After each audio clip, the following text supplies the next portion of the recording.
Oy, ano yan? Video. Kung saan na naman yan? Wala lang. At saka may naalala ko kanina may sinasabi ka tungkol sa proposition. Yung tungkol sa ketchup. Ketchup. Anong tungkol sa ketchup? Hindi kasi ganito yan, pare. Ah. Alam mo, kahit saang angulo mo tignan, pare, napakamali ng sistema nila. Kung nandito si Abdul, mag-a-agree sa akin si Abdul. I'm very sure about that. Okay. Bilang mo, presentation-wise, ikaw tatanungin ko as a dablog. Ako long time dablog na. So alam ko. Ang presentation for every table. Most especially in the morning shift, kailangan all condiments has to be full. Oo. Tama. So anong ginagawa natin? Even in Chili's, no? Nung nagtatrabaho. Very. Alam mo, yung mga ketchup, most especially yung ketchup, lalo na ang ketchup natin dito, yung ketchup bottles natin, is kitang-kita mo. Diba? So, ang kailangan yan is full. So, what I do every morning? Very. I-refill ko. Pero, anong ginagawa kong pag-refill? Tinitingnan ko muna yung batch and the expiration dates. So, yung batch number and the expiration dates has to be the same. Para hindi hindi siya nagva-violate dun sa sinasabi nilang kumbaga hygienic problems ganun, di ba? Di ba magme-mix yung So, hindi. Ngayon ako, ang gusto nang gawin is ilagay ko yung ketchup pare doon sa lamesa na half full. Hindi pwede yun. Pare, presentation-wise. Ako matagal na ako dito. Ang pangit-pangit tignan nun. So as much as possible, i-refill ko yan full. Di ba? Yung gusto nila gawin. Ngayon, pag bumaba daw sa half, ang proposition nila is itapon.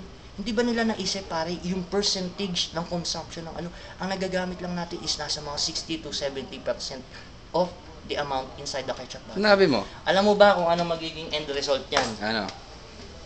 Cost? Dodoble, triple ang costing. Makikita mo yan. Tapos, malaki ang profit natin, pero ang costing natin, isa sa ketchup, bagsak. Talo na nga tayo dun sa Chili's Matatalo pa tayo sa presentation dahil pinapaserve nila sa akin na kalahati. Isipin mo yun. Sinabi mo? Hindi ako agree doon. Ako pare, wala akong pakialam diyan sa kung maggastos pa sila o di ba? Wala akong pakialam diyan. Ang sa akin kasi, kumbaga alam mo yung contentment sa trabaho. Yung alam mo na nagawa mong tama. Kagaguhan yan. Ano nga yung proposition mo? Ano nga yung kailangan sundin natin. Ang inaano nila is itapon. So ngayon, instead ng itapon, di ba? Ako ayoko rin nagsasayaw. Ito gusto ko marinig ano? Ang gagawin ko, hihingin ko na lang. Kasi naman sa matapon, di ba? Hihingin ko na, i-refill ko, tapos bebenta na sa mga sinduhan. Galing. Siyempre dapat may porsyento ko doon, pare. Ganito nga iniisip ko. Sabi ko kay Mr. Honey, this is very unhygienic, you know? Seryoso pa man nila. Okay. This is what we're gonna do. Just throw them all out. Pero hihingin ko. Tapos bibigyan ko lang kasi, okay na ba itong 10 real sa'yo? Ito kung tatangin yung mga senduhan.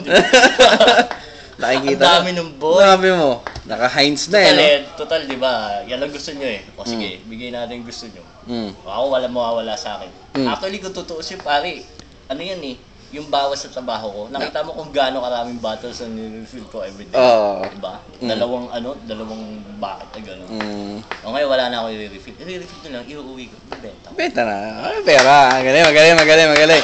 Yan ang proposition ni Jonel. Palakpakan!